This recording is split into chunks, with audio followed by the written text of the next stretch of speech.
चलिए आ जाइए। क्या हालचाल है? ठीक है।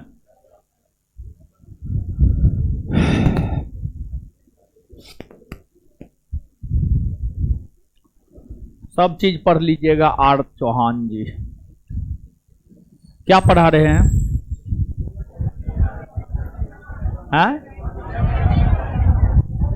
विजयनगर। विजयनगर साम्राज्य। विजयनगर साम्राज्य चल रहा है, खत्म कहाँ हो गया? चल रहा है।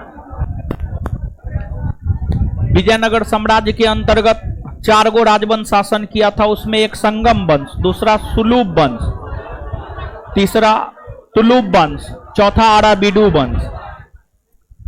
उसमें जो है ई खत्म हो गया, संगम वंश। क्या खत्म हो गया? संगम वंश। संगम वंश खत्म हो गया। संगम वंश खत्म हो गया। ठीक है, संगम वंश खत्म हो गया है। सालूब वंश का कोई महत्व है नहीं। तुलुब वंश का महत्व है। तो विजयनगर, विजयनगर साम्राज्य।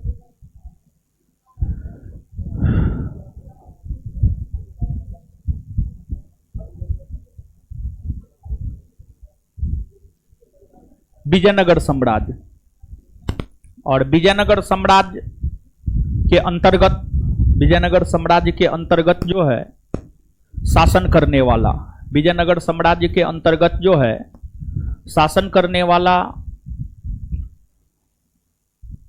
राजवंश संगम वंश था। संगम वंश के विषय में हम लोग पढ़ लिए हैं। संगम वंश का शासन 1336 से 1485 तक रहा है। 1336 से 1450, 1336 से 1485 तक रहा है।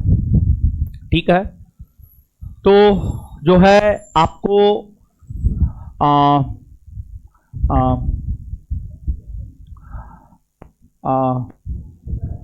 संगम के बाद सालूब वंश या सुलूब वंश, सुलूब वंश, सुलूब वंश या सालूब वंश। जो सुलूब या सालूब वंश है, इसका शासन रहा है 1485 से 1505। 1485 से 1505, 1485 से 1505। इस वंश का कोई महत्व न है। ठीक है, कुछ भी महत्व न है। आप परीक्षा का क्वेश्चन बैंक पलट कर, कोई किसी भी परीक्षा का क्वेश्चन बैंक पलट करके देख लीजिए, नहीं पूछता है, कभी नहीं पूछा है। अरे इसका कोई महत्व भी नहीं है, नहीं पूछता है, इसलिए पढ़ने की जरूरत नहीं। लेकिन फिर भी थोड़ा सा जान लीजिए। सालूब वंश या सुलूब वंश की स्थापना 1485 ईस्वी में सालूब नरसिंह ने किया था। सुलूब वंश की स्थापना 1485 ईस्वी में जो है आपको सालूब नरसिंह ने किया था। सालूब नरसिंह, सालूब नरसिंह ने किया था। सालूब नरसिंह ने किया था। सालूब नरसिंह ने। आपको विजयनगर साम्राज्य में जो संगम वंश था, संगम वंश के अंतिम शासक थे विरूपाक्ष द्वितीय। विरूपाक्ष द्वितीय का ही सेनापति था सालूब नरसिंह। विरूपाक्ष द्वितीय का ही, विरूपाक्ष द्वितीय का ही सेनापति था सालूब नरसिंह। विरूपाक्ष द्वितीय का ही सेनापति था सालूब नरसिंह, सालूब नरसिंह। और विरूपाक्ष द्वितीय का सेनापति जो सालूब नरसिंह था, इन्होंने ही सालूब वंश के शासन की स्थापना की, संगम वंश के शासन को समाप्त करके। और इन्होंने शासन किया। फिर इसके बाद और भी कई सारे शासक ने शासन किया, लेकिन कोई महत्व है नहीं। इस वंश का जो अंतिम शासक हुआ, इस वंश के अंतिम शासक के रूप में विवरण मिलता है इमादी नरसिंह का। किसका? इमादी नरसिंह का। इमादी नरसिंह का विवरण मिलता है। इमादी नरसिंह का विवरण मिलता है। और इमादी नरसिंह की हत्या कर दिया था वीर नरसिंह ने। इमादी नरसिंह की हत्या वीर नरसिंह ने कर दिया। और इमादी नरसिंह की हत्या करके वीर नरसिंह ने जो है सुलूब वंश के स्थान पर एक नए राजवंश तुलुब वंश के शासन की नींव डाली। और जो तुलुब वंश है, तुलुब वंश का शासन अगर देखा जाए तो तुलुब वंश का शासन रहा है 1505 से लेकर के 1565, 1505 से लेकर 1565। और तुलुब वंश के संस्थापक और प्रथम शासक वीर नरसिंह हुए। वीर नरसिंह का शासन 1505 से लेकर 1509, 1509 में वीर नरसिंह का निधन हो गया। और वीर नरसिंह के निधन होने के बाद अगले शासक बने कृष्णदेव राय। कृष्णदेव राय अगले शासक बने। और जो कृष्णदेव राय है, कृष्णदेव राय का शासन काल है 1509 से लेकर के 1529। कृष्णदेव राय का शासन काल है 1509 से लेकर 1529। कृष्णदेव राय का संबंध तुलुब वंश से है। भले ही इनका संबंध तुलुब वंश से हो, लेकिन संगमकालीन जितने भी राजवंश के शासकों ने शासन किया, संगमकालीन जितने भी राजवंश के शासकों ने शासन किया, उन सभी शासकों में सबसे महान शासक, उन सभी शासकों में जो सबसे महान शासक हुए, सबसे महान शासक हुए आपको कृष्णदेव राय। तो आगे कृष्णदेव राय को जानेंगे, लेकिन उससे पहले ही अनइम्पोर्टेंट बात है, लेकिन फिर भी एक लय बनाने के लिए चैप्टर में जो है इन चीजों को लिखाना पड़ेगा। लेकिन अभी जितना बताया इसका कोई इंपोर्टेंस परीक्षा में ना है, लेकिन फिर भी एक लय बनाने के लिए जो है लिख लीजिए, बस लिख लीजिए, याद मत रखिएगा। कृष्णदेव राय के विषय में मूलतः याद रखना है। तो अब कहिएगा लिखेंगे काहे, फिर भी लिख लीजिए ना, ठीक है। अब ठीक है, एक बात बताइए, शादी में सबसे ज्यादा महत्व सिंदूरदान का होता है, लेकिन फिर भी जो है जयमाला होता है कि नहीं होता, हल्दी होता है कि नहीं होता, घीढारी होता है कि नहीं होता, सब चीज होता है, समझे। तो वही बात है, वही बरमाला जैसन है, ये सब उतना ज्यादा महत्व है नहीं, लेकिन फिर भी लिखिए, लिखिए।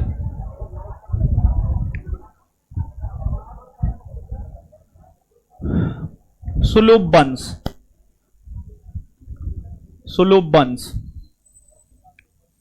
1485 से 1505।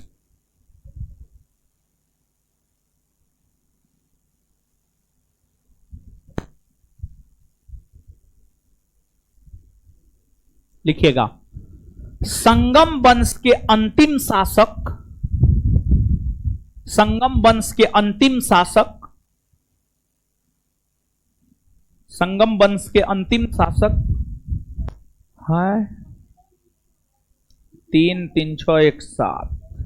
थोड़ा पैर आप बाहर कर लीजिए ना, हाँ थोड़ा थोड़ा खींच सकते हैं। तो आप मोटी हैं इसलिए आपको थोड़ा दिक्कत हो रहा है। थोड़ा सा कसरत उसरत कीजिए, गांधी मैदान जाके दौड़िए उड़िए, फिट हो जाइएगा, समझे। 336 लिखिए। हम मोटी है तो कहने में क्या दिक्कत, हम मोटे हैं तो कहने में क्या दिक्कत, कोई दिक्कत। चलिए लिखिए, संगम वंश के अंतिम शासक, संगम वंश के अंतिम शासक विरूपाक्ष द्वितीय की हत्या, संगम वंश के अंतिम शासक विरूपाक्ष द्वितीय की हत्या, संगम वंश के अंतिम शासक विरूपाक्ष द्वितीय की हत्या, संगम वंश के अंतिम शासक विरूपाक्ष द्वितीय की हत्या,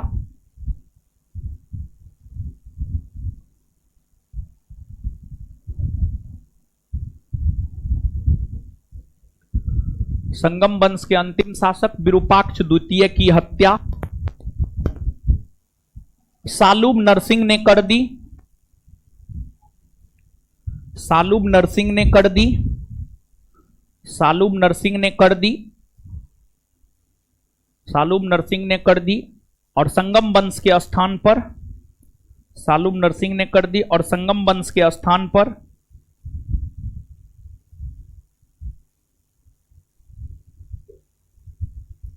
और संगम वंश के स्थान पर और संगम वंश के स्थान पर सुलूब वंश के शासन की स्थापना की, और संगम वंश के स्थान पर सुलूब वंश के शासन की स्थापना की। और संगम वंश के स्थान पर सुलुभ वंश के शासन की स्थापना की।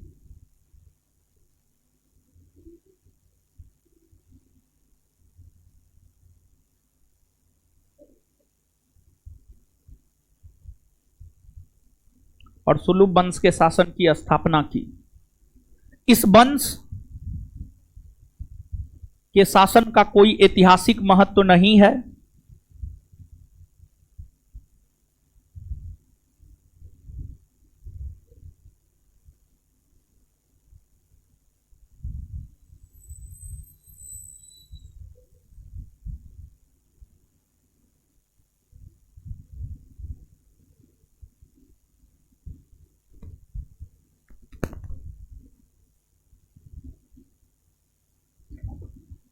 इस वंश के अंतिम शासक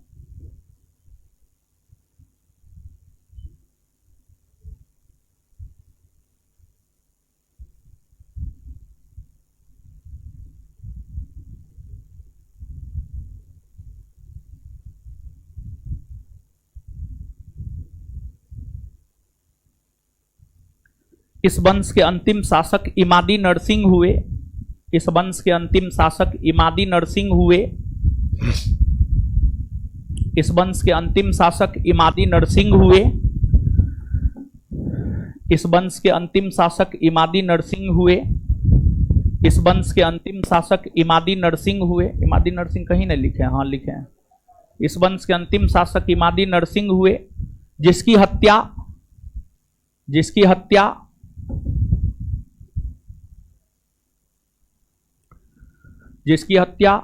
वीर नरसिंह ने कर दी। जिसकी हत्या वीर नरसिंह ने कर दी। जिसकी हत्या वीर नरसिंह ने कर दी। जिसकी हत्या वीर नरसिंह ने कर दी। जिसकी हत्या वीर नरसिंह ने कर दी। जिसकी हत्या वीर नरसिंह ने कर दी। जिसकी हत्या वीर नरसिंह ने कर दी। वीर नरसिंह ने कर दी। और सुलुभ वंश के स्थान पर तुलुभ वंश, और सुलुभ वंश के स्थान पर तुलुभ वंश,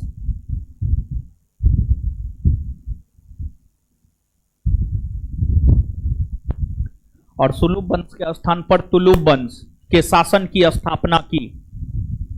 और सुलुभ वंश के स्थान पर तुलुभ वंश के शासन की स्थापना की।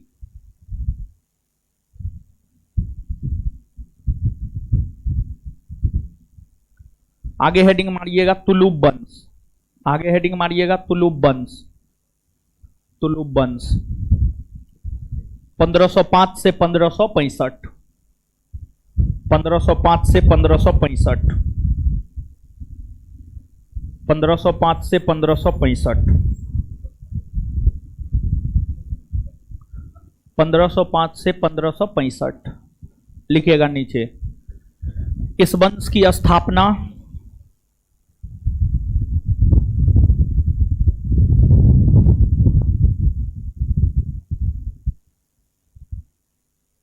इस वंश की स्थापना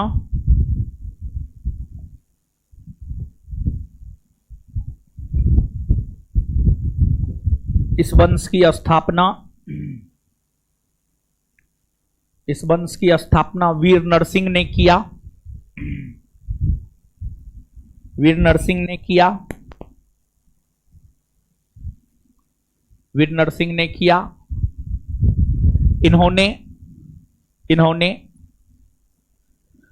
इन्होंने 1505 से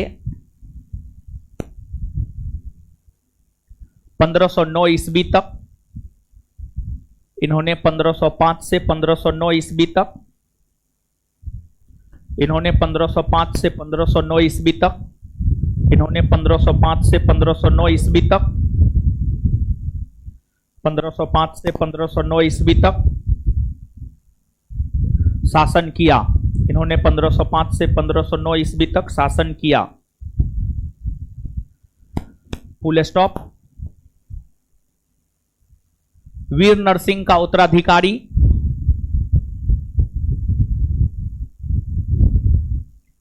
उसका सौतेला भाई, वीर नरसिंह का उत्तराधिकारी उसका सौतेला भाई वीर नरसिंह का उत्तराधिकारी उसका सौतेला भाई, वीर नरसिंह का उत्तराधिकारी उसका सौतेला भाई, वीर नरसिंह का उत्तराधिकारी उसका सौतेला भाई, वीर नरसिंह का उत्तराधिकारी उसका सौतेला भाई, सौतेला भाई कृष्णदेव राय बना।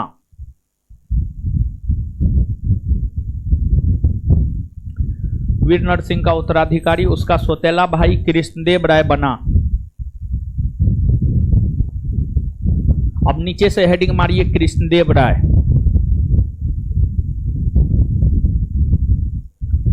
कृष्णदेव राय 1509 से 1529। कृष्णदेव राय 1509 से 1529। कृष्णदेव राय 1509 से 1529। कृष्णदेव राय 1509 से 1529। कृष्णदेव राय 1509 से 1529। कृष्णदेव राय 1509 से 1529। चलिए समझिए अब, ठीक है समझिए। देखिए कृष्णदेव राय, अगर बात आप कृष्णदेव राय की करेंगे ना, तो कृष्णदेव राय इस राजवंश का सबसे महान शासक हुआ। तुलुप वंश ही नहीं बल्कि पूरे विजयनगर साम्राज्य की बात हम कर रहे हैं। पूरे विजयनगर साम्राज्य का सबसे महान शासक कृष्णदेव राय हुआ। कृष्णदेव राय जब विजयनगर साम्राज्य के शासक हुआ करते थे, उसी समय 1526 ईस्वी में बाबर ने मुगल वंश को स्थापित किया था और बाबर ने अपनी आत्मकथा बाबरनामा लिखी है। बाबर ने अपनी आत्मकथा बाबरनामा में कृष्णदेव राय का विवरण दिया है। बाबर ने अपनी आत्मकथा बाबरनामा में कृष्णदेव राय का विवरण दिया है और बाबर ने विवरण देते हुए कृष्णदेव राय को लेकर यह कहा है कि तत्कालीन भारत का सबसे महान शासक कृष्णदेव राय है। तो बाबर ने भी कृष्णदेव राय को तत्कालीन भारत का सबसे महान शासक बतलाया। कृष्णदेव राय साहित्य कला का प्रेमी था। कृष्णदेव राय स्थापत्य कला के क्षेत्र में भी विकास किए, साम्राज्यवादी थे। कृष्णदेव राय को इसलिए साम्राज्यवादी माना जाता है क्योंकि इन्होंने अपने शासनकाल के समय लगभग पूरे दक्षिण भारतीय राज्य को कब्जा कर लिया। पूरे दक्षिण भारतीय राज्य पर कब्जा करके वहां पर शासन कृष्णदेव राय ने किया। कृष्णदेव राय को साहित्य का प्रेमी इसलिए माना जाता है क्योंकि कृष्णदेव राय ने संस्कृत भाषा में जाम्बवती कल्याणम नामक साहित्य की रचना की, तेलुगु भाषा में आमुक्त माल्याद की रचना की और कृष्णदेव राय के दरबार में तेलुगु भाषा साहित्य के 8 महान विद्वान रहते थे। कृष्णदेव राय के दरबार में तेलुगु भाषा साहित्य के 8 महान विद्वान रहते थे, जिन्हें अष्ट दिग्गज कहा जाता था। अष्ट दिग्गज कहा जाता था। इतिहास में एक अष्ट प्रधान है और एक अष्ट दिग्गज है। यहां पर बड़ी कंफ्यूजन होता है। एक अष्ट प्रधान है और एक अष्ट दिग्गज है। अष्ट प्रधान 8 सदस्यीय मंत्रिमंडल, 8 सदस्यीय मंत्रिमंडल को अष्ट प्रधान कहा जाता था। और जो अष्ट प्रधान होता था, जो अष्ट प्रधान होता था, अष्ट प्रधान का संबंध मराठा साम्राज्य से है और मराठा प्रशासन से है। मराठा साम्राज्य यानी शिवाजी ने मराठा साम्राज्य को स्थापित किया था। शिवाजी ने जिस मराठा साम्राज्य को स्थापित किया था वहां प्रशासन 8 सदस्यीय मंत्री परिषद देखा करता था, उसी को अष्ट प्रधान कहा जाता था। फिर अष्टदिग्गज की अगर आप बात करेंगे तो अष्टदिग्गज का संबंध है विजयनगर प्रशासन से और विजयनगर प्रशासन के अंतर्गत इसका संबंध है कृष्णदेव राय से। कृष्णदेव राय के दरबार में जो 8 तेलुगु महान विद्वान रहता था उसी के लिए अष्टदिग्गज शब्द आया है। और 8 तेलुगु महान विद्वान कवि के कृष्णदेव राय के दरबार में रहने के कारण ही कृष्णदेव राय के समय तेलुगु भाषा साहित्य का काफी ज्यादा विकास हुआ।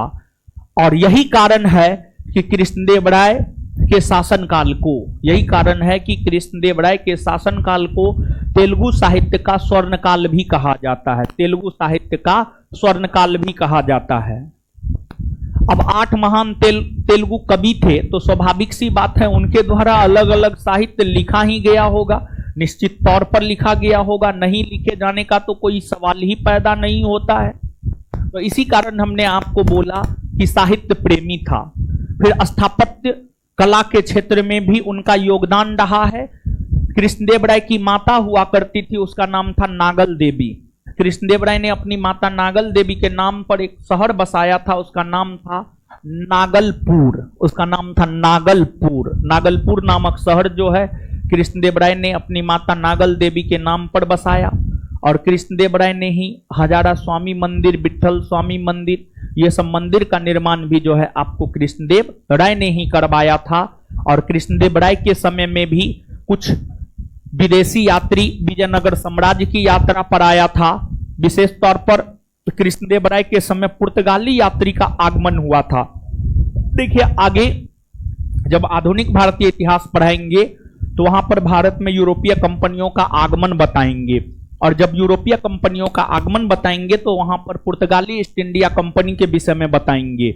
और जो पुर्तगाली ईस्ट इंडिया कंपनी है, अगर आप बात पुर्तगाली ईस्ट इंडिया कंपनी की करेंगे तो पुर्तगाली ईस्ट इंडिया कंपनी की स्थापना 1498 में ही हो गई थी, और पुर्तगाली लोग व्यापार करने के लिए भारत आ रहे थे। तो कृष्णदेव राय के समय विजयनगर साम्राज्य की यात्रा पर 2 पुर्तगाली यात्री आया था, एक था डोमिंग पायस और दूसरा था बारबोसा। एक था डोमिंग पायस और दूसरा था बारबोसा।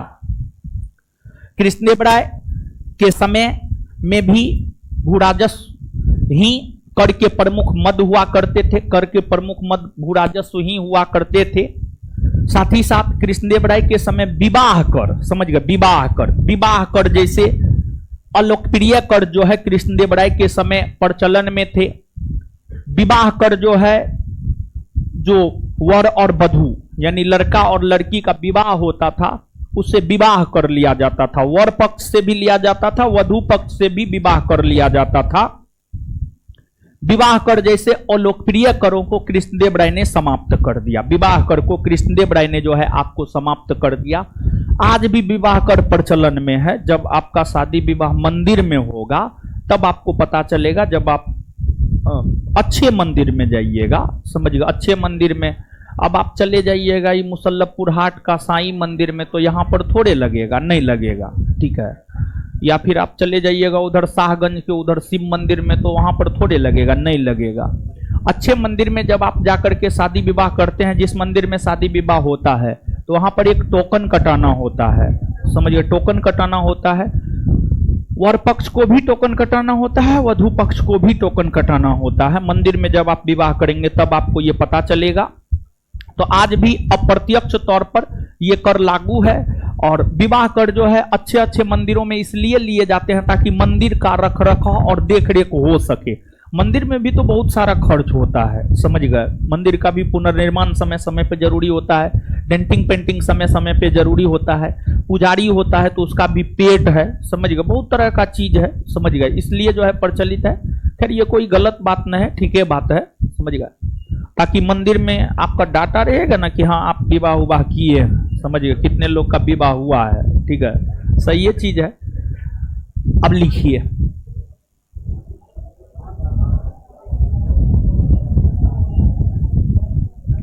लिखिएगा कृष्णदेव राय कॉस्ट में 1509 से 1529 लिखिएगा।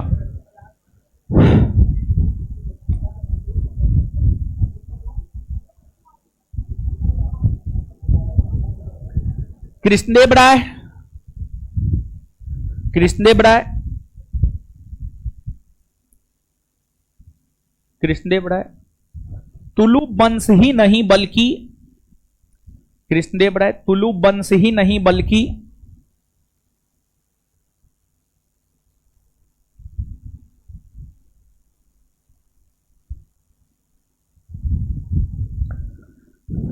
कृष्णदेव राय तुलु वंश ही नहीं बल्कि, कृष्णदेव राय तुलु वंश ही नहीं बल्कि संपूर्ण विजयनगर साम्राज्य के सबसे महान शासक हुए।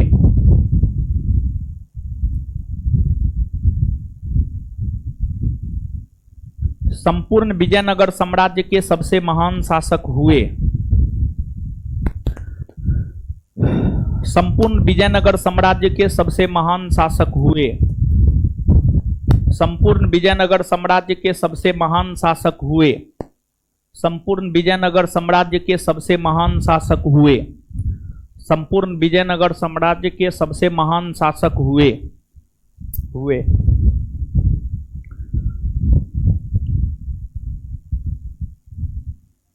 कृष्णदेव राय ने अपनी माता नागल देवी के नाम पर एक मिनट कहां लिख लिए होंगे? थोड़े लिखे होंगे, नहीं लिखे होंगे, तुरंत तो हम रोक ही दिए। लिख ही लिए तो काटिए। ये एक साम्राज्यवादी ये एक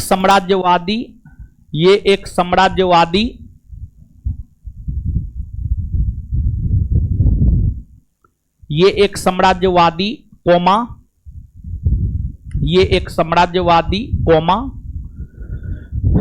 ये एक साम्राज्यवादी कौमा कौमा कौमा ये एक साम्राज्यवादी कौमा कौमा ये एक साम्राज्यवादी कौमा कला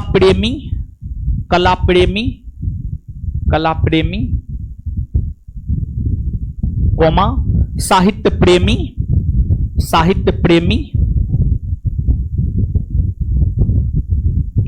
साहित्य प्रेमी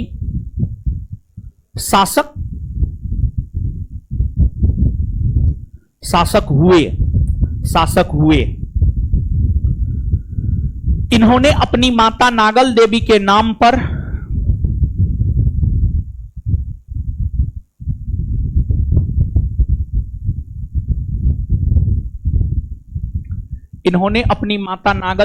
नाम पर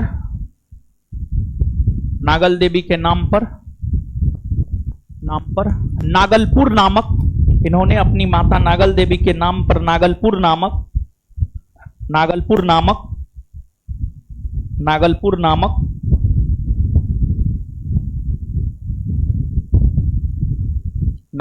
नामक शहर को बसाया।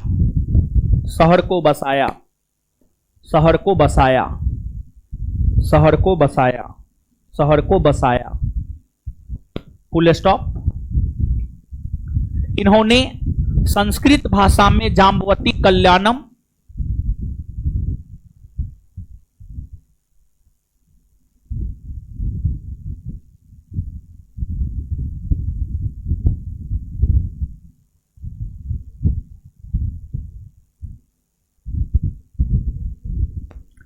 इन्होंने संस्कृत भाषा में जाम्बवती कल्याणम बोर्ड पे लिखे हैं जाम्बवती कल्याणम। इन्होंने संस्कृत भाषा में जाम्बवती कल्याणम और तेलुगु भाषा में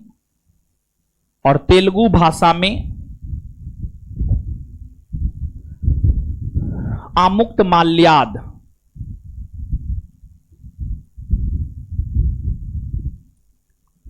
और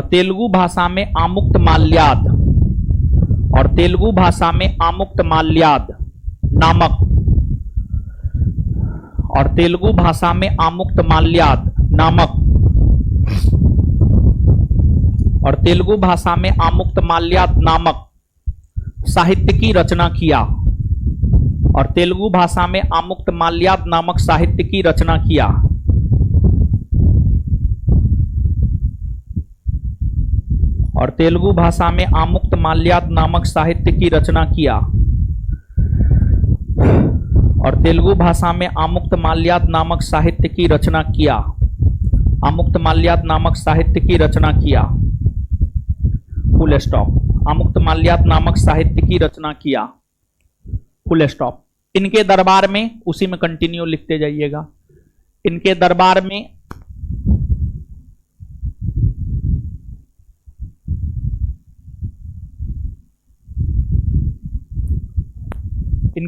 में तेलुगु भाषा साहित्य के इनके दरबार में तेलुगु भाषा साहित्य के 8 महान विद्वान रहते थे इनके दरबार में। तेलुगु भाषा साहित्य के 8 महान विद्वान रहते थे इनके दरबार में। तेलुगु भाषा साहित्य के 8 महान विद्वान रहते थे। 8 महान विद्वान रहते थे जिन्हें अष्टदिग्गज कहा गया।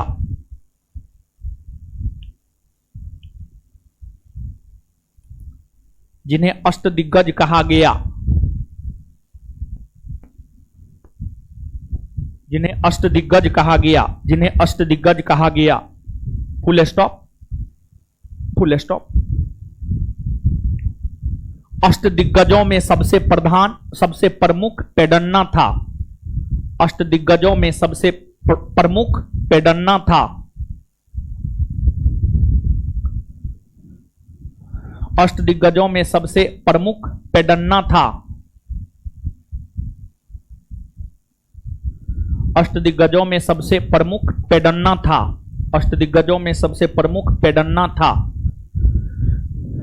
अष्टदिग्गजों में सबसे प्रमुख पेडन्ना था। अष्टदिग्गजों में सबसे प्रमुख पेडन्ना था। अष्टदिग्गजों में सबसे प्रमुख पेडन्ना था। अष्टदिग्गजों में सबसे प्रमुख पेडन्ना था। पेडन्ना था, पेडन्ना। Full stop. उसी में अष्टदिग्गजों के कारण, अष्टदिग्गजों की उपस्थिति के कारण ही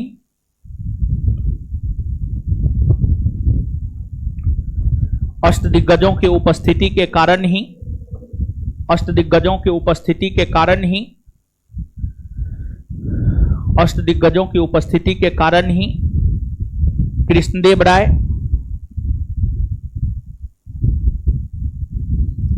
के शासनकाल को, अष्टदिग्गजों की उपस्थिति के कारण ही कृष्णदेव राय के शासनकाल को, कृष्णदेव राय के शासनकाल को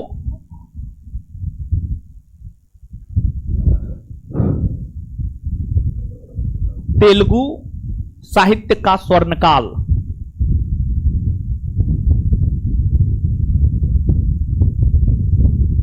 अष्टदिग्गजों की उपस्थिति के कारण ही कृष्णदेव राय के शासनकाल को तेलुगु साहित्य का स्वर्णकाल, तेलुगु साहित्य का स्वर्णकाल कहा जाता है। तेलुगु साहित्य का स्वर्णकाल कहा जाता है। तेलुगु साहित्य का स्वर्णकाल कहा जाता है।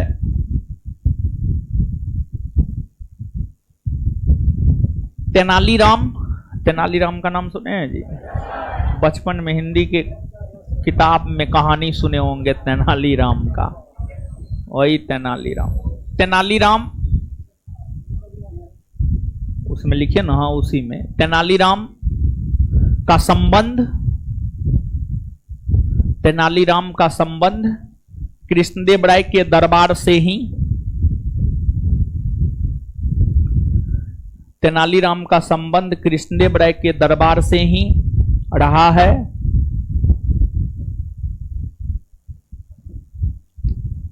तेनालीराम का संबंध कृष्णदेव राय के दरबार से ही रहा है। तेनालीराम का संबंध कृष्णदेव राय के दरबार से ही रहा है।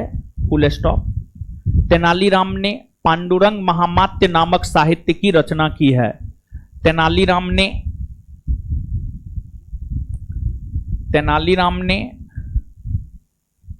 पांडुरंग महामात्य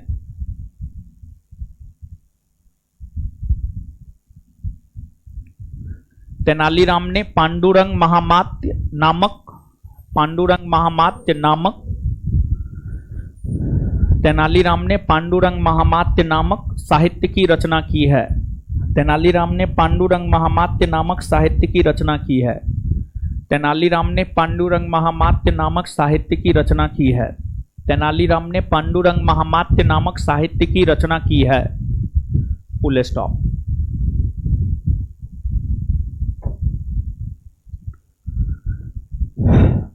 अब नीचे से स्टार मार के पॉइंट वाइज लिखिएगा।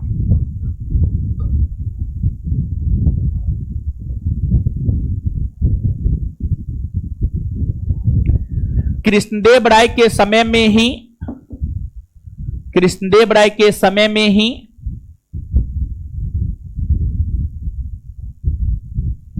कृष्णदेव राय के समय में ही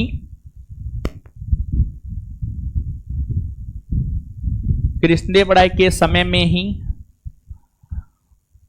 बाबर ने 1526 ईस्वी में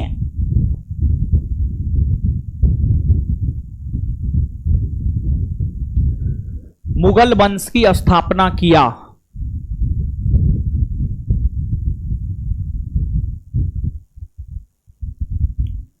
मुगल वंश की स्थापना किया। मुगल वंश की स्थापना किया। Full stop. मुगल वंश की स्थापना किया। Full stop. Full stop. उसी लाइन में बाबर ने अपने समय के भारत का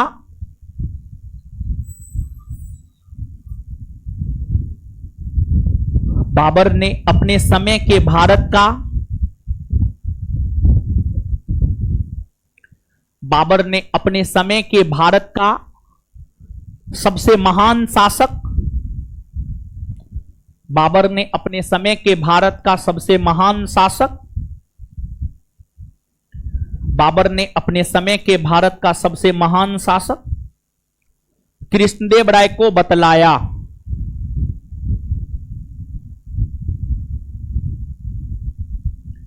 कृष्णदेव राय को बतलाया।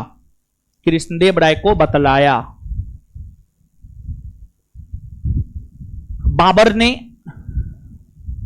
हाँ एक मिनट, बाबर लिख लिए ना।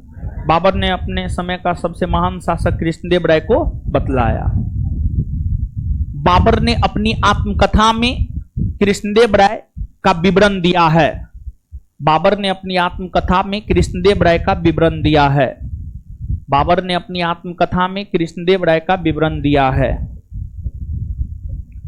बाबर ने अपनी आत्मकथा में कृष्णदेव राय का विवरण दिया है। बाबर ने अपनी आत्मकथा में कृष्णदेव राय का विवरण दिया है। बाबर ने अपनी आत्मकथा में कृष्णदेव राय का विवरण दिया है।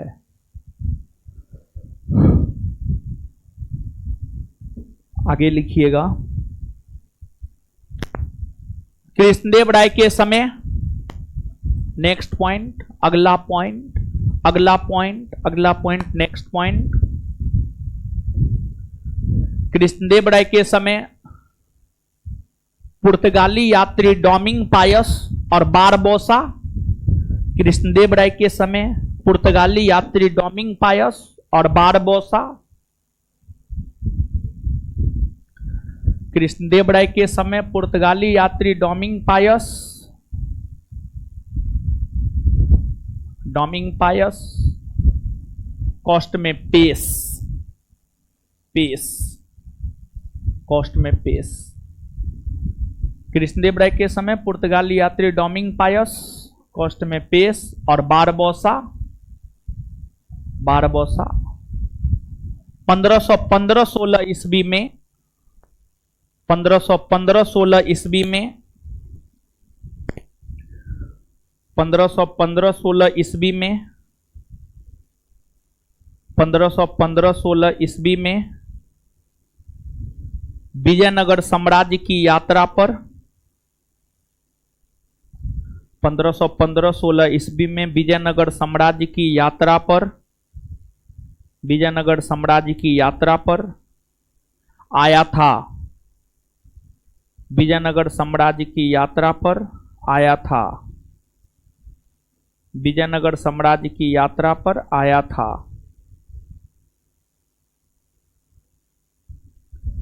विजयनगर साम्राज्य की यात्रा पर आया था।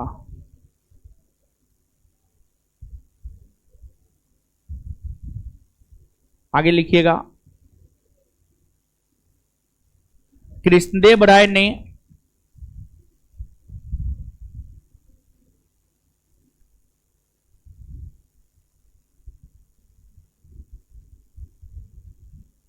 कृष्णदेव राय ने 1510 ईस्वी में कृष्णदेव राय ने 1510 ईस्वी में बीदर के शासक महमूद शाह को पराजित किया। बीदर, बरार बीदर। कृष्णदेव राय ने 1510 ईस्वी में बीदर के शासक, कृष्णदेव राय ने 1510 ईस्वी में बीदर के शासक महमूद शाह को पराजित किया था। महमूद शाह को पराजित किया था।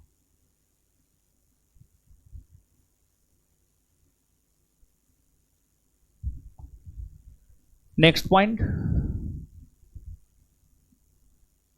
नेक्स्ट पॉइंट, कृष्णदेव राय ने 1512 ईस्वी में, कृष्णदेव राय ने 1512 ईस्वी में रायचूर दोआब और गुलबर्गा के दुर्गों को जीत लिया था। कृष्णदेव राय ने 1512 ईस्वी में रायचूर दोआब,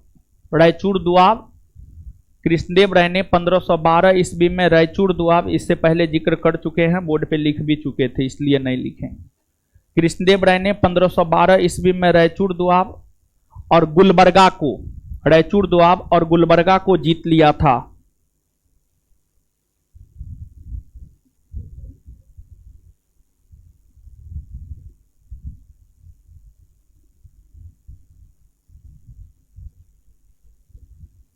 रायचूर दोआब और गुलबर्गा को जीत लिया था। कृष्णदेव राय ने 1512 ईस्वी में रायचूर दोआब और गुलबर्गा को जीत लिया था। नेक्स्ट पॉइंट, कृष्णदेव राय ने 1513 से 18 ईस्वी के दौरान, कृष्णदेव राय ने 1513 से 18 ईस्वी के दौरान, कृष्णदेव राय ने 1513 से 18 ईस्वी के दौरान, कृष्णदेव राय ने 1513 से 1518 ईस्वी के दौरान, कृष्णदेव राय ने 1513 से 1518 ईस्वी के दौरान कई बार उड़ीसा का अभियान किया। कई बार उड़ीसा का अभियान किया। कई बार उड़ीसा का अभियान किया। अंततः उड़ीसा का अभियान किया। अंततः उड़ीसा के शासक प्रताप रुद्रदेव ने, अंततः उड़ीसा के शासक प्रताप रुद्रदेव ने, अंततः उड़ीसा के शासक प्रताप रुद्रदेव ने, अंततः उड़ीसा के शासक प्रताप रुद्रदेव ने कृष्णदेव राय से समझौता कर लिया।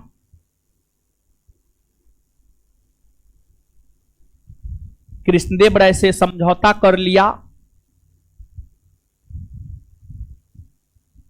समझौता कर लिया और अपनी पुत्री का विवाह कृष्णदेव राय के साथ करवाया, और अपनी पुत्री का विवाह कृष्णदेव राय के साथ करवाया,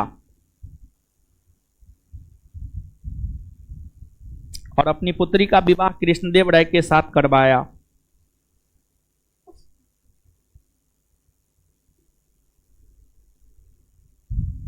नेक्स्ट पॉइंट,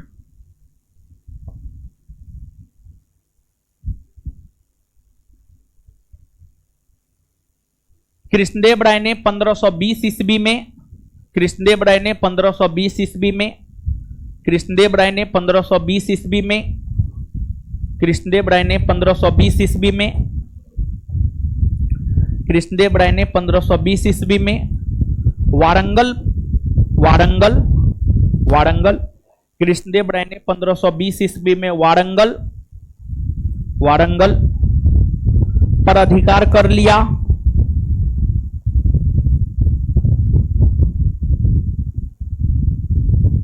कृष्णदेव राय ने 1520 ईस्वी में वारंगल पर अधिकार कर लिया,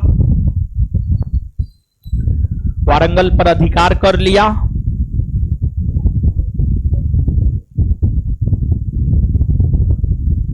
अतः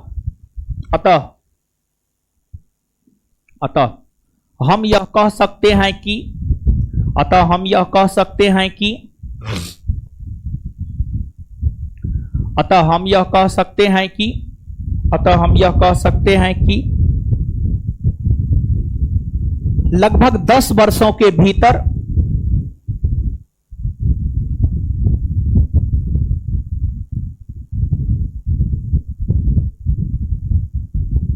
अतः हम यह कह सकते हैं कि लगभग 10 वर्षों के भीतर कृष्णदेव राय ने कृष्णदेव राय ने अपने सभी विरोधियों, कृष्णदेव राय ने अपने सभी विरोधियों, कृष्णदेव राय ने अपने सभी विरोधियों, कृष्णदेव राय ने अपने सभी विरोधियों, अपने सभी विरोधियों, अपने सभी विरोधियों, अपने सभी विरोधियों, अपने सभी विरोधियों को परास्त कर, अपने सभी विरोधियों को परास्त कर उसे अपने अधीन कर लिया, अपने सभी विरोधियों को परास्त कर उसे अपने अधीन कर लिया,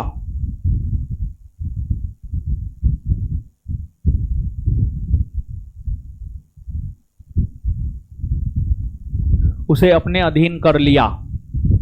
नेक्स्ट पॉइंट, नोट देकर इसको लिखिएगा, एनओटी नोट। नागलपुर नामक शहर को बसाया था, लिख लिए।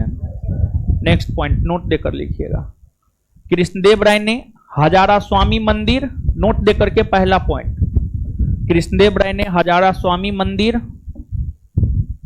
नोट में पहला पॉइंट, कृष्णदेव राय ने हजारा स्वामी मंदिर और विठल स्वामी मंदिर, कृष्णदेव राय ने हजारा स्वामी मंदिर और विठल स्वामी मंदिर, कृष्णदेव राय ने हजारा स्वामी मंदिर और विठल स्वामी मंदिर, कृष्णदेव राय ने हजारा स्वामी मंदिर और विठल स्वामी मंदिर का,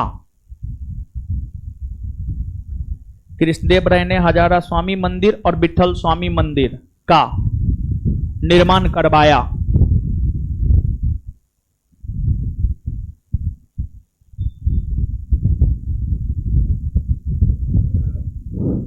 नोट में दूसरा पॉइंट लिखिएगा,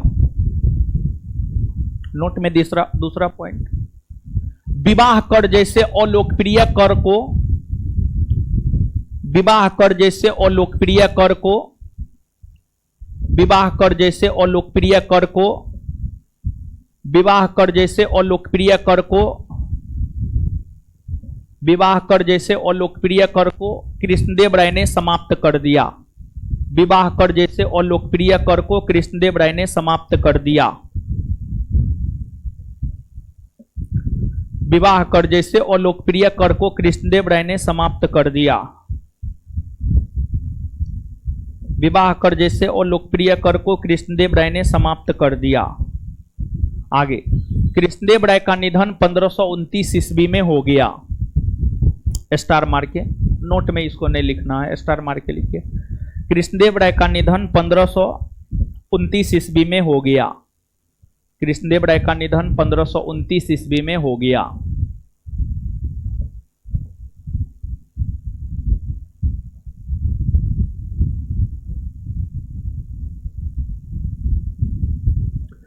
चलिए आगे देखिएगा।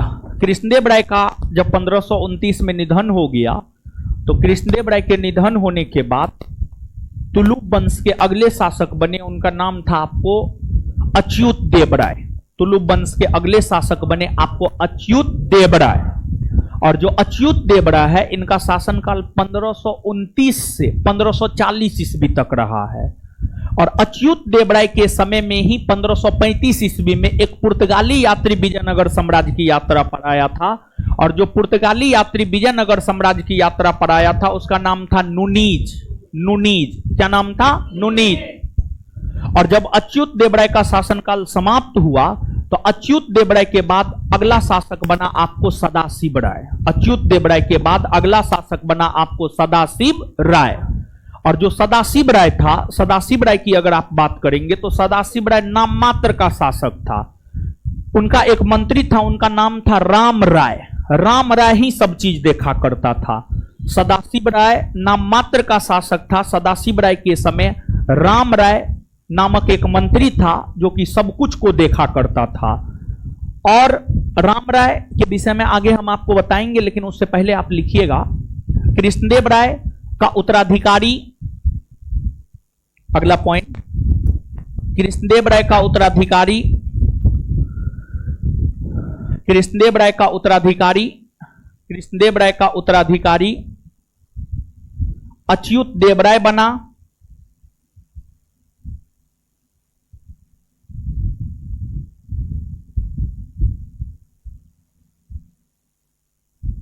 कृष्णदेव राय का उत्तराधिकारी अच्युत देव राय बना।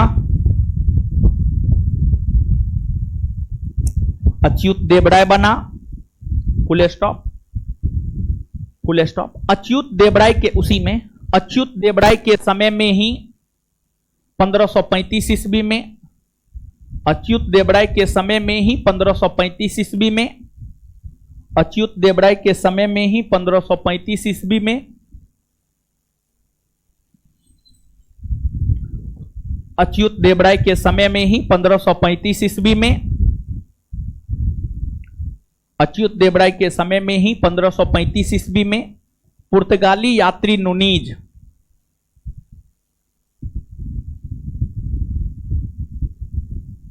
पुर्तगाली यात्री नुनीज, पुर्तगाली यात्री नुनीज, पुर्तगाली यात्री नुनीज, पुर्तगाली यात्री नुनीज विजयनगर साम्राज्य की यात्रा पर आया था। पुर्तगाली यात्री नुनीज विजयनगर साम्राज्य की यात्रा पर आया था।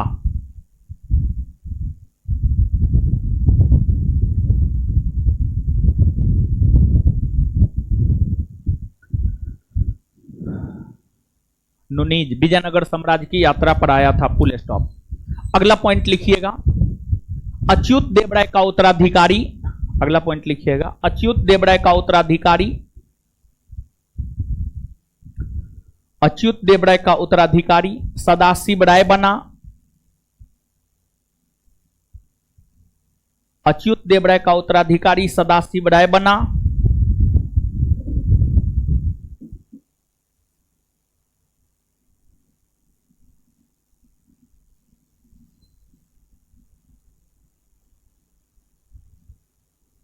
अच्युत देव राय का उत्तराधिकारी सदाशिव राय बना।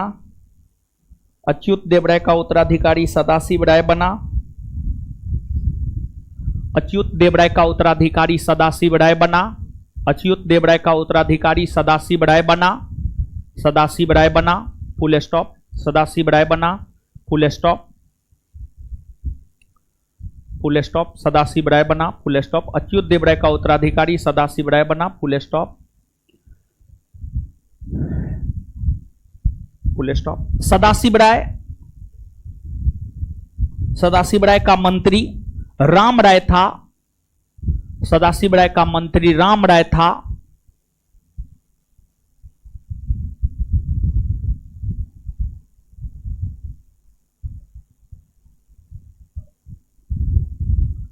सदाशिव राय का मंत्री राम राय था, फुल स्टॉप, फिर से फुल स्टॉप। राम राय ही, राम राय ही, राम राय ही सदाशिव राय के समय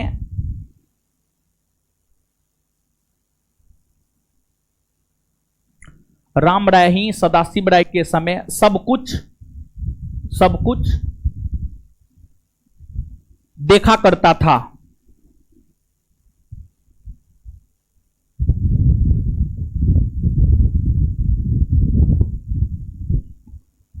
चलिए, अब आज जितना लिखाए हैं बताए हैं, पढ़िए उसको, पढ़िए तो।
पढ़ लिए जी, पढ़ लिए।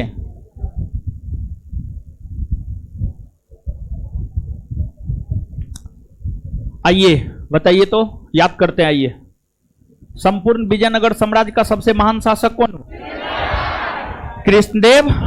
संपूर्ण विजयनगर साम्राज्य का सबसे महान शासक कृष्णदेव राय का शासनकाल याद रखिएगा, जरूरी है। कृष्णदेव राय का शासनकाल 1509 से 1500। कृष्णदेव राय का शासनकाल, कृष्णदेव राय का शासनकाल। इसके बाद मुगल वंश की स्थापना जब हुई थी तो विजयनगर साम्राज्य के शासक कौन थे? कौन थे? बाबर ने अपनी आत्मकथा में विजयनगर साम्राज्य के किस शासक का वर्णन दिया? किसका वर्णन दिया है? नागलपुर नामक शहर को किसने बसाया? नागलपुर नामक शहर को किसने बसाया? हजारा स्वामी मंदिर किसने बनवाया? विठल स्वामी मंदिर किसने बनवाया? अष्ट दिग्गज का संबंध किस साम्राज्य से? विजयनगर साम्राज्य। विजयनगर अष्ट दिग्गज का संबंध किससे? अष्ट दिग्गज का संबंध, अच्छा, अष्ट दिग्गज का संबंध विजयनगर साम्राज्य से। अष्ट दिग्गज कौन थे? 8 महान तेलुगु कवि। 8 महान तेलुगु अष्ट दिग्गज कौन था? 8 महान तेलुगु कवि। 8 महान अष्ट दिग्गज का संबंध कौन साम्राज्य से है? विजयनगर। कौन शासक से? कृष्णदेव राय। अष्ट दिग्गज कौन थे? 8 महान तेलुगु कवि। किसके शासनकाल को तेलुगु साहित्य का स्वर्णकाल कहते हैं? कृष्णदेव राय। किसके शासनकाल को? किसके शासनकाल को? तेनालीराम किसके दरबार में रहता? तेनालीराम किसके दरबार में रहता? किसके दरबार में रहता था? अच्छा, कृष्णदेव राय ने संस्कृत भाषा में कौन सा साहित्य? संस्कृत भाषा में, तेलुगु भाषा में, तेलुगु भाषा में। डोमिंग पायस बारबोसा किसके दरबार में आए? किस? कृष्णदेव। डोमिंग पायस बारबोसा किसके दरबार में? विवाह कर को समाप्त किसने किया? किसने समाप्त किया? कृष्णदेव राय का उत्तराधिकारी कौन बना था? कौन बना था? पुर्तगाली यात्री नुनीज किसके दरबार में आए? किसके दरबार में आया था? किसके दरबार में? अच्युत देव राय का उत्तराधिकारी कौन बना? कौन बना था? सदाशिव राय। चलिए देखिए, विजयनगर साम्राज्य और बहमनी साम्राज्य खत्म होते होते, विजयनगर के बाद बहमनी पढ़ाएंगे, खत्म होते होते आपका प्रश्न आंसर भी खत्म हो जाएगा। और जैसे कौन चीज का प्रश्न उत्तर? दिल्ली सल्तनत का। ठीक है, दिल्ली सल्तनत का प्रश्न उत्तर खत्म हो जाएगा। अभी कैलकुलेशन कर रहे थे, खत्म हो जाएगा, समझ गए। और उसके बाद जो है फिर विजयनगर बहमनी साम्राज्य का भी क्वेश्चन दे देंगे। विजयनगर बहमनी साम्राज्य का क्वेश्चन दे देंगे, वो क्वेश्चन करवा देंगे। और फिर इसके बाद मुगल पढ़ाएंगे। ठीक है, मुगल पढ़ाएंगे। मुगल पढ़ाने के बाद तब भक्ति, सूफी और मराठा बचेगा। जल्दी खत्म हो जाएगा, टेंशन नहीं लेना है, समझ गए। आराम से पढ़ते जाइए, खत्म तो हो ही जाएगा, समझे। लेकिन खत्म हो जाएगा, परंतु आपका कितना खत्म है, आपको कितना याद है, इसके ऊपर बहुत कुछ डिपेंड करता है। क्वेश्चन पलट लीजिए।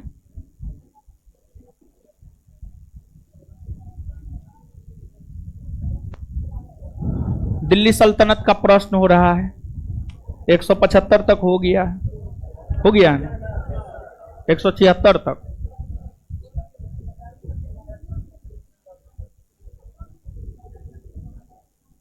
पलटिए,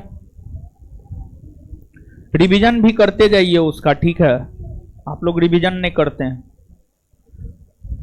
तैमूर ने किसके काल में भारत पर आक्रमण किया और दिल्ली को लूटा था? तैमूर ने नासरुद्दीन महमूद के समय 1398 ईस्वी में भारत पर आक्रमण किया और दिल्ली को लूटा था। तैमूर लंग ने किस वर्ष भारत पर आक्रमण किया? 1398। किस राजवंश के अंतर्गत विजारत का सर्वाधिक विकास हुआ था? विजारत का सबसे ज्यादा विकास हुआ था तुगलक वंश के समय। तुगलक वंश के समय किस वंश के सुल्तानों ने, सबसे होगा, सबों के जगह सबसे, सबसे सबसे कर लीजिएगा। किस वंश के सुल्तानों ने सबसे अधिक समय तक शासन किया था?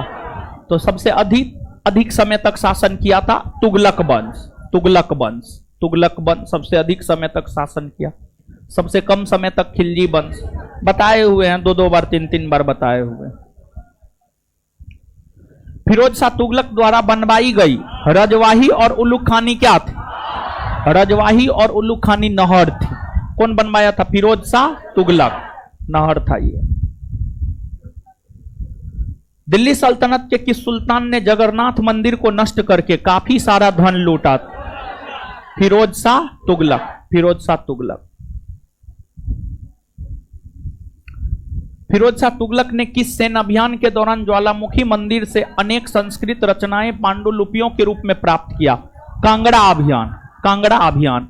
देखिए ध्यान दीजिएगा, ज्वालामुखी मंदिर है हिमाचल प्रदेश में और कांगड़ा हिमाचल प्रदेश में है।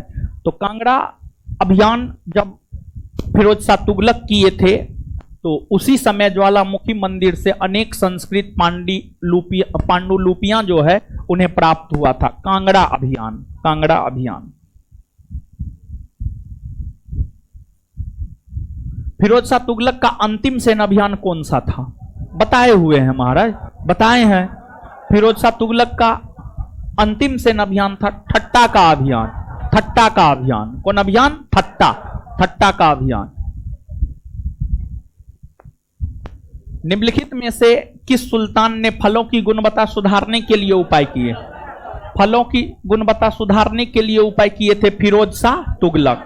जितने सुधारवादी कार्य हैं, नहीं समझ में आता है, अगर समझ में आता है, याद है, तो उसके अकॉर्डिंग जाइए।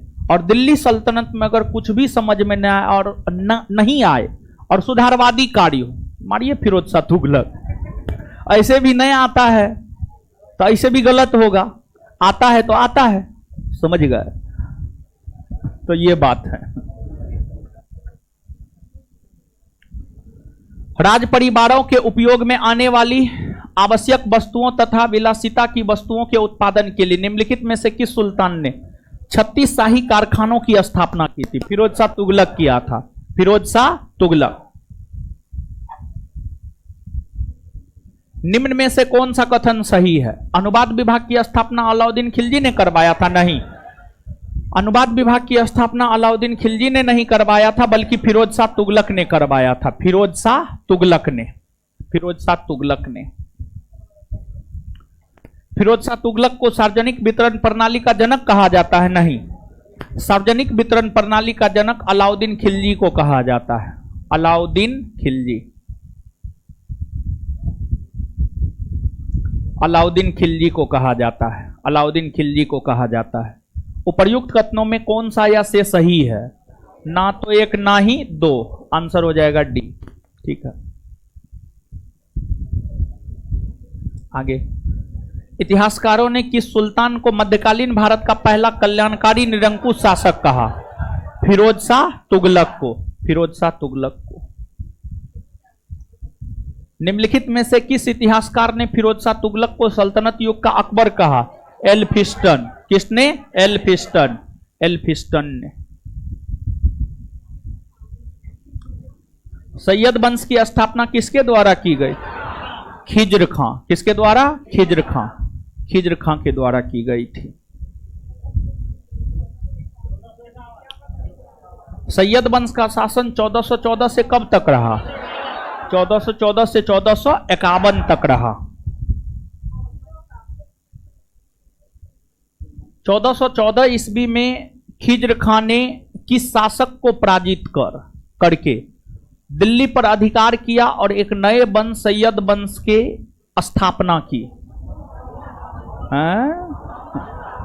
मोहम्मद शाह। अच्छा, फिरोज शाह तुगलक। अच्छा,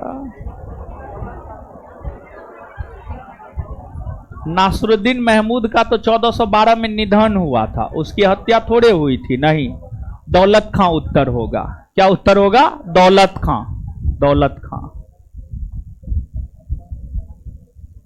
खिज्र खां के पिता मलिक सुलेमान कहां के गवर्नर थे? मुल्तान के गवर्नर थे। ये कहां के गवर्नर थे? मुल्तान। मुल्तान के गवर्नर थे। खिज्र खां ने दिल्ली का शासक बनने के बाद कौन सी उपाधि धारण की? रैयत आला, रैयत आला की उपाधि धारण की। रैयत आला, रैयत आला का मतलब क्या होता है? जो शासक किसी अन्य शासक का प्रतिनिधि हो, जो शासक किसी अन्य शासक का प्रतिनिधि हो उसी को रैयत आला कहा जाता है। और खिज्र खां अपने आप को तैमूर का प्रतिनिधि मानता था, इसलिए जो है वो रैयत आला की उपाधि धारण किया था। सैयद वंश का संस्थापक खिज्र खां किसका सेनापति था? तैमूर लंग का सेनापति था, तैमूर लंग का। इसलिए न जब तैमूर भारत पर आक्रमण किया था तो खिज्र खां उसको मदद किया था। खिज्र खां तैमूर को भारत लूटने में मदद किया था, दिल्ली को लूटने में मदद किया था। और इसलिए जब तैमूर वापस जा रहा था तो मुल्तान, लाहौर, दीपालपुर का सूबेदार तैमूर ने बनाया था खिज्र खां को। यमुना नदी के किनारे बसे मुबारकाबाद की स्थापना सैयद वंश के किस शासक ने की थी? मुबारकाबाद नामक शहर को बसाया था मुबारक शाह ने। किसने? मुबारक शाह ने, मुबारक शाह ने। सैयद वंश के बारे में जानकारी पर अहम ऐतिहासिक पुस्तक तारीख मुबारक शाही को लिखने का कार्य याहिया बिन अहमद सरहिंदी ने किस शासक के शासनकाल में किया था? याहिया बिन अहमद सरहिंदी रहा करता था मुबारक शाह के दरबार में, और मुबारक शाह के दरबार में ही रहते हुए याहिया बिन अहमद सरहिंदी ने तारीख मुबारक शाही को लिखने का कार्य किया, जो हमें सैयद वंश के विषय में जानकारी प्रदान करता है। तो आंसर क्या हो जाएगा? मुबारक शाह, मुबारक शाह। बहलोल लोदी को सैयद वंश के किस शासक ने खाने खाना की उपाधि प्रदान की थी? बहलोल लोदी को खाने खाना की उपाधि प्रदान की थी मोहम्मद शाह ने, क्योंकि मोहम्मद शाह जब दिल्ली सल्तनत के सुल्तान हुआ करते थे तो मालवा के शासक महमूद खिलजी ने दिल्ली पर आक्रमण कर दिया, और फिर मोहम्मद शाह को साथ दिया था बहलोल लोदी ने, और इसलिए मोहम्मद शाह की जीत हुई, और इसी से प्रसन्न होकर मोहम्मद शाह ने बहलोल लोदी को खाने खाना की उपाधि प्रदान की थी। मुबारक शाह के बाद किसके नेतृत्व में अमीरों और सरदारों ने मोहम्मद शाह को गद्दी पर बैठाया था? सरबर उल मुल्क, सरबर उल मुल्क। मुबारक शाह की हत्या में प्रमुख भूमिका निभाने वाले सरबर उल मुल्क को दंड के बजाय सुल्तान ने उसे कौन सा पद दिया था? वजीर का पद दिया था। समझ गए? वजीर का पद दिया था, क्योंकि कौन इसको वजीर का पद दिया था? मोहम्मद शाह इसको वजीर का पद दिया था, क्योंकि मोहम्मद शाह को गद्दी पर बैठाने में मलिक सरबर उल मुल्क का बहुत बड़ा योगदान था, इसलिए जो है उन्हें वजीर का पद दिया गया। सैयद वंश का अंतिम शासक कौन था जिसने बहलोल लोदी को दिल्ली संभालने के लिए आमंत्रित किया था? अरे आलम शाह था, अलाउद्दीन आलम शाह। अरे अलाउद्दीन आलम शाह जो कि वहां जाकर बस गया था, बदायूं। बदायूं जाकर नहीं बस गया, इसको बदायूं पसंद आ गया, फिर दिल्ली ये भी नहीं किया। यही जो है आमंत्रित किया था कि आप आइए शासन कीजिए, और फिर जो है बहलोल लोदी आया और सैयद वंश के शासन को समाप्त कर दिया और लोदी वंश के शासन को स्थापित किया। लोदी वंश के शासन को स्थापित किया। आंसर हो जाएगा आलम शाह। क्या हो जाएगा उत्तर? आलम शाह। ठीक है, आलम शाह। रहने दीजिए, आज इतना ही। इससे आगे मिलेंगे अगले क्लास में। धन्यवाद सभी लोगों का। हमको निकलने दीजिएगा, तब निकलिएगा आप लोग।